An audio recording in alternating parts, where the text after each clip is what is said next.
You ask Tiger to solve. This deals with linear equations with one unknown. The final result is x equals 1. Let's solve it step by step. Simplify the expression. Group like terms. Simplify the arithmetic. Group all x terms on the left side of the equation. Subtract x from both sides.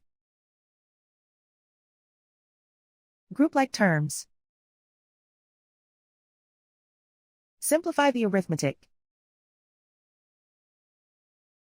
Group like terms. Simplify the arithmetic. Group all constants on the right side of the equation. Subtract 2 from both sides. Simplify the arithmetic.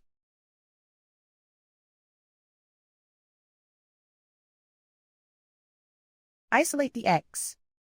Divide both sides by 3. Simplify the fraction.